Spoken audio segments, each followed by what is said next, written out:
Hello students, hope you all are doing well in your homes. Students, our today's topic is sequencing of two jobs through M machine, which we will solve or do by graphical method. Let's start the topic. तो student सबसे पहले हम समझ लेते हैं sequencing of two jobs through M machine. अब हमारे पास दो जॉब है और नंबर ऑफ मशीन एम है. इसको सॉल्व करने के लिए हमारे पास ग्राफिकल मेथड है. तो हम एक ग्राफ इसमें प्लॉट करेंगे जिसमें दो जॉब रहेंगी और number of machines will be M. तो ग्राफिकल मेथड में देखिए पहले ग्राफिकल मेथड समझ लेते हैं हमें किस तरह से इसको प्लॉट करना है.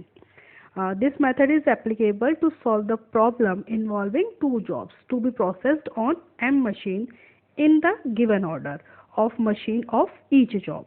In this method, the procedure is सबसे पहले हमें एक x एक्सिस पे और y एक्सिस पे एक लाइन ड्रॉ करनी है.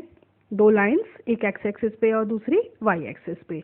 जो x एक्सिस पे जो लाइन है वो रिप्रेजेंट करेगी जॉब 1 को और y एक्सिस पे जो आपने लाइन ड्रॉ की होगी वो रिप्रेजेंट करेगी हमारी जॉब 2 को.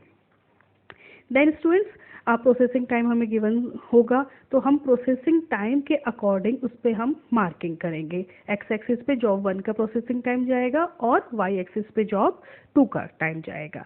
इसके बाद सी पार्ट पे चेक करते हैं और जिस ऑर्डर में सीक्वेंसिंग हो रही होगी ऑलरेडी ये तो क्वेश्चन में गिवन होगा उसी ऑर्डर में हम वहाँ पे मार्किंग करेंगे. एक्स एक्सिस जॉब 1 के लिए और y एक्सिस पे जॉब 2 के लिए. इसके बाद हम पेयरिंग करेंगे सेम मशीन्स की. कब तक करते जाएंगे? लास्ट मशीन जब तक हमारा प्रोसेसिंग टाइम पूरा कंप्लीट नहीं हो जाता. देन डी पार्ट पे आइए. Draw the line starting from origin to the end point by moving horizontally, vertically and diagonally along a line which makes an angle of 45 degree. तो हम origin से start करेंगे. 45 degree के angle पे हमें एक लाइन ड्रॉ करनी है अपनी मशीन के प्रोसेसिंग टाइम को या उनके कॉमन एरियाज को लेते हुए. ठीक. The horizontal line E part अब हम पे आए हुए. The horizontal line on the graph shows the processing time of job 1. जो हॉरिजेंटल लाइन क्योंकि हमने एक्स एक्सिस को चूज किया है जॉब 1 के लिए वो क्या शो करा रही है? जॉब 1 का प्रोसेसिंग टाइम. एंड अगर जॉब 1 का प्रोसेसिंग टाइम है हॉरिजेंटल लाइन तो वो हॉरिजेंटल लाइन जॉब 2 के लिए क्या होगी? आइडल टाइम होगी. सिमिलरली हमने वर्टिकल लाइन ली हुई है वाई एक्सिस पे. किसको रिप्रेजेंट करा रहे हैं हम? जॉब 2 को. तो जॉब 2 अगर वर्टिकल लाइन शो करा रही है तो वर्टिकल तो आइडल टाइम किसका होगा वहाँ पे? अगर प्रोसेसिंग टाइम जॉब 2 का है तो आइडल टाइम किसका होगा? जॉब 1 का होगा. एनी इंक्लाइंड लाइन, कोई भी आपको इंक्लाइंड लाइन मिलेगी वो शो कराएगी कि साइमल्टेनियसली दोनों वर्क जॉब्स हो रहे हैं. ठीक. तो F part an optimum path is one that minimise the idle time for both machine. फिर हमें ऑप्टिमम पाथ चूज करना है. Thus we must choose the path on which diagonal movement is maximum. Total elapsed time is obtained by adding the idle time for either job to processing time for that job. चलिए start करते हैं. सबसे पहला काम हमें क्या एक x axis पे लाइन ड्रॉ करनी है वाई एक्सिस पे. एक्स एक्सिस पे जो लाइन होगी वो जॉब 1 को रिप्रेजेंट करेगी. वाई एक्सिस पे जो लाइन है वो जॉब 2 को का प्रोसेसिंग टाइम रिप्रेजेंट करेगी. ठीक. उसके बाद हम क्या करेंगे? मार्किंग कर लेंगे कि जो भी प्रोसेसिंग टाइम होगा उसके अकॉर्डिंग वर्टिकल और हॉरिजॉन्टल लाइन ड्रॉ कर लेंगे. आप डॉटेड लाइन ड्रॉ कर सकते हैं. उसके बाद कॉमन एरिया जो भी होंगे ए बी सी डी जो भी एम नंबर ऑफ मशीन्स हमें गिवन है वो हम शेडेड कर लेंगे. जब शेडेड वाला वर्क हमारा पूरा होगा देन हम ओरिजिन से स्टार्ट करते हुए एक्स एक्सिस के थ्रू एक 45 डिग्री का लाइन ड्रॉ करनी है. वो लाइन डिसाइड करेगी हमारा ऑप्टिमल पाथ या फिर idle time of any machine. चलिए स्टार्ट करें विद एग्जांपल नंबर 1. देखिए example 1. Use graphical method to minimise the time needed to process the following jobs on the machine shown. That means for each machine find the job, यहाँ पे T missing है, find the job which should be done first also calculate the total elapsed time to complete both job. तो देखिए job 1 का sequence क्या है, ABCDE, और job 2 का सीक्वेंस क्या है, CADEB। इनका टोटल प्रोसेसिंग टाइम यहाँ पे 17 आवर्स है जॉब 1 के लिए इस सीक्वेंस के थ्रू, और जॉब 2 के लिए टोटल प्रोसेसिंग टाइम 20 आवर्स है। तो ये हमारे स्टेप्स लिखे हुए हैं, हमने अभी फिर से डिस्कस कर लिए हैं, तो हम डायरेक्ट करते हैं इसकी ड्रॉ कर लिया। देखिए पहला स्टेप क्या था, एक एक्स एक्सिस पे लाइन ड्रॉ करनी है और एक वाई एक्सिस पे, और इसको हमने 5 mm का यहाँ पे मार्किंग की गई है कि A1 आर जो है वो 5 mm को रिप्रेजेंट करता है। जैसे आप जनरली स्केलिंग करते हो तो आप अपने अकॉर्डिंग, क्वेश्चन के अकॉर्डिंग कोई भी स्केल चूज कर लेना अपना। नेक्स्ट, इसके बाद हमने यहाँ पे 1 2 3 2, देखिए जॉब 1 का प्रोसेसिंग टाइम तो लास्ट 17 आवर्स था, तो 17 आवर्स तक तो हमें यहाँ पे मार्किंग करनी है, आगे आप करना चाहें तो ठीक। यहाँ पे जॉब 2 के लिए क्या था, 20 आवर्स का। यहाँ पे लिखा हुआ है फॉर एक्स एक्सिस के पहले हमारी जॉब 1 चलेगी और वाई के अलॉन्ग हमारी जॉब 2 रिप्रेजेंट होगी। ठीक, तो फर्स्ट वर्क आपने ड्रॉ किया एक्स एक्सिस वाई एक्सिस, उस पर मार्किंग करी जो भी प्रोसेसिंग टाइम है। चलिए यहाँ पे देखिए शेडेड लाइन यहाँ पे दिखाई दे रही है आपको, थोड़ा लाइट है पर दिख जाएगी। तो क्या किया यहाँ पे, जॉब 1 का टोटल प्रोसेसिंग टाइम क्या था, 17 आवर्स के एक अलॉन्ग हमने एक लाइन ड्रॉ करी, और जॉब 2 का प्रोसेसिंग टाइम क्या था, 20 आवर्स, एक इसके लाइन अलॉन्ग लाइन ड्रॉ की। यानी कि जो हमारा ग्राफ जो भी बनेगा इसके आउटर नहीं जाएगा। नेक्स्ट देखिए, अब आप फिर से क्वेश्चन को चेक करिए, हम प्रोसेसिंग टाइम को यहाँ पे रिप्रेजेंट कर रहे हैं वर्टिकल लाइन्स से। कैसे, अब ए का प्रोसेसिंग टाइम क्या था, जॉब 1 पे अगर आप एक्सिस के थ्रू करना चाह रहे हैं पहले, तो जॉब 1 का ए पे कितना प्रोसेसिंग टाइम है, 2 आवर्स। तो देखिए 2 आवर्स के लिए यहाँ पे हमने एक लाइन ड्रॉ की है। देन बी का प्रोसेसिंग टाइम 3 है, तो टोटल टाइम कितना हो जाएगा, 5। तो नेक्स्ट लाइन हमें कहाँ मिलेगी, 5 पे। फिर सी का प्रोसेसिंग टाइम जॉब 1 पे कितना है, 4 है, और टोटल प्रोसेसिंग टाइम क्योंकि ए से हुई फिर बी और फिर सी, तो टोटल प्रोसेसिंग टाइम आएगा 9। इसी तरह से डी के लिए 6 आवर्स है, तो टोटल हो गया इस यहाँ पे 15 आवर्स, और लास्ट ई के लिए 2 आवर्स है, तो लास्ट में हो गया 2 आवर्स। तो एक तरह से क्यूमुलेटिव आपको यहाँ पे ड्रॉ करना पड़ेगा क्योंकि एक स्केल है यहाँ। सिमिलरली हमने क्या किया, यहाँ पे वाई एक्सिस पे भी ड्रॉ किया हुआ है, तो वाई एक्सिस के लिए चेक करें। ठीक, वहाँ पे हमने वर्टिकल लाइन एक्स एक्सिस के लिए, यहाँ पे हमने हॉरिजॉन्टल लाइन वाई एक्सिस। अब वाई एक्सिस पे पहले सबसे पहले कौन सी मशीन है, सी, उसका प्रोसेसिंग टाइम है 4 आवर्स, तो 4 यहाँ। फिर आई हमारी ए, उसका टोटल प्रोसेसिंग टाइम अब कितना हो जाएगा, 4 + 5 9 hours. Then we'll get D machine, processing time of D, job D का कितना, 3, ये ऐड करिए। इसी तरह से फिर हमें मिलेगा E, और लास्ट में हमारे पास E। ठीक, तो इस तरह से हमें वर्टिकल और हॉरिजॉन्टल लाइन ड्रॉ करके ब्लॉक्स बनाए हैं। अब हमें क्या करना है, इनका कॉमन एरिया फाइंड करना है। तो इसके लिए हम पहले जॉब्स लिख लें अपनी सारी कि कहाँ से कहाँ तक कौन सी जॉब है। तो ABCDE, और ऐसे ही जॉब 2 या वाई एक्सिस के लिए ABCDE। ठीक है, अब यहाँ पे हम स्टार्ट करते हैं। अब यहाँ पे आपका सीक्वेंस दिखाई दे रहा है, जॉब 1 का सीक्वेंस क्या था, ABCD और फिर E था। लेकिन जॉब 2 का सीक्वेंस क्या था, पहले C था, फिर हमें क्या मिला था, A है, ये A लिखा हुआ है, ये A है, और फिर हमें मिला था D, फिर था E, और लास्ट में था हमारा B। ठीक, तो जिस सीक्वेंस में हमें मशीन्स गिवन है उसी सीक्वेंस में हमने प्लॉटिंग करी है, मार्किंग की है, उसी सीक्वेंस में आपने यहाँ पे जॉब्स को भी अरेंज कर दिया है।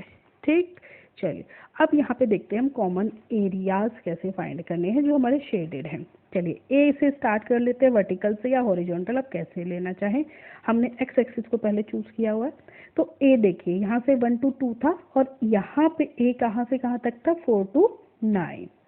तो ये एरिया आपका शेडेड हो जाएगा, किस लिए, ए के लिए। देन बी, बी आपका एक्स एक्सिस पे कहाँ से कहाँ तक है 2 to 5, और वाई एक्सिस पे कहाँ से कहाँ तक है 14 to 20। तो बी के लिए हमारा ये एरिया शेडेड हुआ। देन हम आए जॉब सी पे, तो सी का चक्कर है, सी का हमारा एक्स एक्सिस या जॉब 1 के लिए प्रोसेसिंग टाइम था 5 to 9, ठीक, और वाई जॉब 2 के लिए कितना था 1 to 4। तो वो वाला एरिया आप शेड कर दीजिए। इसी तरह से डी, और इसी तरह से हमने ई को शेडेड किया। ठीक है, होपफुली ब्लॉक्स बनाने आपको समझ में आ गए होंगे। ठीक, तो फिर सिंपल स्टेप्स हैं, एक्स और वाई एक्सिस स्केलिंग कर लीजिए अकॉर्डिंगली, मशीन का प्रोसेसिंग टाइम इस पे यहाँ पे डिफाइन कर दीजिए, उसके according vertical and horizontal line. फिर जो कॉमन एरियाज हैं ए बी सी डी, जो मशीन नंबर तो सेम ही रहेंगे, सिक्वेंसिंग चेंज होगी, जब सिक्वेंसिंग के अकॉर्डिंग इसको आप ब्लॉक्स फाइंड करिए। नेक्स्ट जो हमारा मेन स्टेप है वो है हमारा 45 डिग्री का एंगल बनाना है। ठीक है, तो स्टूडेंट्स इसमें ध्यान रखना है कि जो एंगल हम या लाइन जो भी ड्रॉ करेंगे, आपके पास प्रोटेक्टर होगा उससे आप लाइन ड्रॉ करेंगे, उसको यहाँ पे रखिए क्योंकि एग्जैक्ट सभी सिचुएशन यहाँ पे पोजीशन है। तो यहाँ पे देखो हमने 45 डिग्री एंगल की एक लाइन ड्रॉ की है जो सी से तो ऊपर से जा रही है। कोई भी लाइन 45 डिग्री की किसी भी मशीन को क्रॉस नहीं करेगी।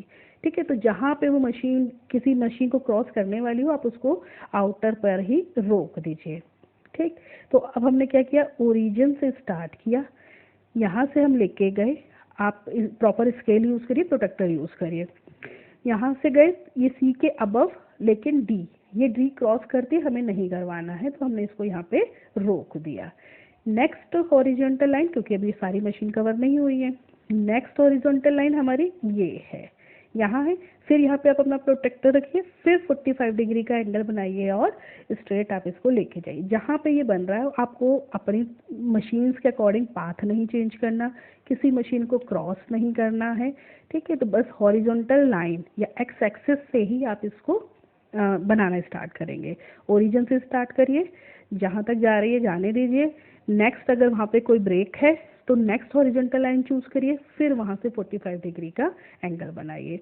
एंगल अब आप बना लोगे तो ये जो डायगोनल जो वैल्यूज जा रही है यहाँ, इसका क्या मतलब है, ये जो लाइन गई, ये लाइन गई कि मशीन्स जो है वो साइमल्टेनियसली या जॉब 1 और 2 दोनों ही साइमल्टेनियसली वर्क कर रही हैं। अब यहाँ पे हम समझ लेते हैं आइडल टाइम क्या है मशीन 1 के लिए और आइडल टाइम क्या होगा मशीन 2 के लिए। तो अब यहाँ पे एक चीज़ आप बताएं कि हमारी मशीन किस एक्सिस पे है, एक्स एक्सिस पे यानी कि हॉरिजॉन्टल। तो जितनी भी वर्टिकल लाइन आपको इस स्केलिंग के या 45 डिग्री को बनाते टाइम मिलेगी, हमें यहाँ इस एरिया में कुछ नहीं देखना, ये हमारे 45 को कवर नहीं कर रहा, हमें इसको नहीं देखना। 45 डिग्री हमें चूज इसलिए किया है ताकि हम इलेप्स्ड टाइम फाइंड कर लें। ठीक, तो अब हमारी जॉब 1 जो थी वो हॉरिजॉन्टली वर्क कर रही है, हमने हॉरिजॉन्टली उसको रिप्रेजेंट कराया है। तो जितनी भी vertical line in diagonal line को कनेक्ट करती होंगी वो सब क्या होंगी, आइडल टाइम फॉर जॉब 1, और जितनी हॉरिजॉन्टल लाइन आपको मिलेंगी तो वो होंगी आइडल टाइम फॉर जॉब 2। तो सिंपल सा कॉन्सेप्ट है, अगर हॉरिजॉन्टल आपने जॉब चूज की है तो वर्टिकल लाइन अगर 45 डिग्री का एंगल बनाते हुए कहीं मिल रही है तो वो उसका आइडल टाइम होगी, और जॉब 2 जो ऑलरेडी वर्टिकल है और 45 डिग्री एंगल में कहीं पे अगर आपका हॉरिजॉन्टल लाइन आ रही है तो वो क्या होगी, आइडल टाइम फॉर जॉब 2। कहाँ तक आना चाहिए ये ग्राफ हम कहाँ तक चेक करेंगे, ये जो आपका लास्ट प्रोसेसिंग टाइम था 20 और 17 इस पॉइंट तक, ऐसा नहीं कि आगे ले जाना या इधर उधर कहीं मूवमेंट कराना, नहीं। पहला ओरिजिन से स्टार्ट करेंगे, 45 डिग्री का एंगल बनाइए, जहाँ पे तक जा रहा है किसी मशीन को क्रॉस नहीं करना है। नेक्स्ट ओरिजिनल लाइन आप चूज कर लीजिए और जाइए बिल्कुल लास्ट पॉइंट तक जहाँ पे आपका कोइंसाइड हो रहा है क्या, जॉब 1 और जॉब 2 का प्रोसेसिंग टाइम या इंटरसेक्शन पॉइंट आपको जहाँ पे मिल रहा है। ऐसा करते हुए कहीं पे तो ब्रेक आ सकता है, हमेशा ऐसा नहीं है कि पूरी लाइन आपकी ओरिजिन से ये कोइंसाइड पॉइंट तक आ जाए, ऐसा पॉसिबल नहीं है। तो कहीं पे आपको वर्टिकल वहाँ पे ब्रेक मिलेगा, कहीं पे हॉरिजॉन्टल ब्रेक मिलेगा। तो अगर वर्टिकल मिल रहा है तो आइडल टाइम है किसका, जॉब 1 का। हॉरिजॉन्टल मिले तो आइडल टाइम हो जाएगा जॉब 2 का। तो हमने यहाँ से चेक किया कि इस लाइन को ड्रॉ करते में, दोनों लाइन जब भी हमने 45 डिग्री की ड्रॉ की है, इसके बीच में जो कनेक्टर है वो ये है, वो कितने आवर्स का हुआ, 9 to 12 यानी कि 3 आवर्स। तो जॉब 1 का आइडल टाइम क्या हो गया, 3 आवर्स। अब कहीं पे भी हमें हॉरिजॉन्टल लाइन तो मिली नहीं मिली, तो आइडल टाइम फॉर जॉब 2 क्या हुआ, 0 हुआ। ठीक है, इसका कोई आइडल टाइम नहीं है, वो कंटिन्यूसली वर्क वहाँ पे हो रहा है। चलिए अब टोटल इलैप्स टाइम फाइंड करें हम इसका। तो टोटल इलैप्स टाइम में क्या क्या लोगे, टोटल प्रोसेसिंग टाइम लेंगे और प्लस आइडल टाइम लेंगे। तो या मशीन ए ले लीजिए, मशीन बी ले लीजिए, दोनों में से कुछ भी लिया जा सकता है। तो total elapse time, processing time plus idle time. अगर आप जॉब 1 के लिए चूज करना चाहते हो तो इसका प्रोसेसिंग टाइम था 17 आवर्स, 3 आवर्स का हमें आइडल टाइम मिला, तो टोटल हो गया 20 आवर्स। ऐसे ही जॉब 2 के लिए 20 आवर्स का टोटल प्रोसेसिंग टाइम था, आइडल टाइम इसमें नहीं है, तो भी पूरा टोटल इलैप्स टाइम क्या हमको मिला, 20 आवर्स। दोनों मशीन का हमेशा सेम आएगा।